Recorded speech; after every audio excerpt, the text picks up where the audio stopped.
Сәлем достар, сіздермен Салтанат. Бүгін сіздермен кез келген уақытта жеуге ыңғайлы, жеңіл картоптан жасалынатын тағамның түрімен бөлісемін. Видеоның соңына дейін қараңыздар, мені қолдап отырыңыздар. Ең алдымен 3 картопты жуып тазалап, үккіштен өткіземіз. Сыртындағы крахмалдары, артық сулары шығып кету үшін салқын суға бір жуып аламыз. 100-150 грамм ірімшік аламыз. Кез келген өзіңіз ұнататын ірімшіктің түрін алуға болады.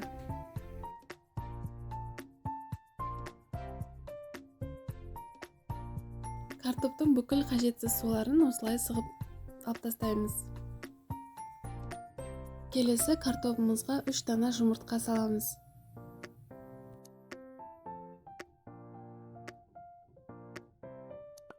Дәміне қарай тоз бұрыш қосамыз. Кез келген өзіңіз ұнататын дәмдеуішті қосуға да болады. Массамызды жақсылап біріктіреміз.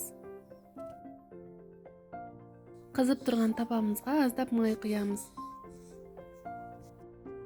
Картоптың тең жарты бөлігін салып жайғастырамыз. Отымызды жай отқа қоямыз.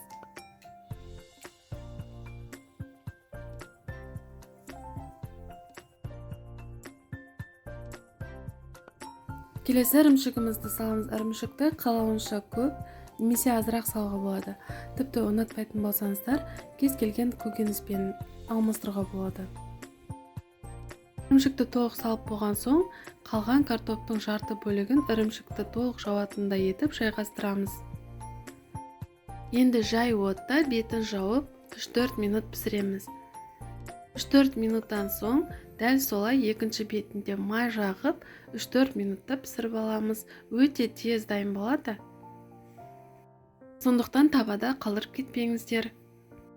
Картоп пен ірімшікті жақсы көретіндер үшін таптырмас жеңіл ас. Эксперимент жасаудан қорықпаңыздар. Бұйыртса келесі видеоларында кездескенше аман сау болыңыздар.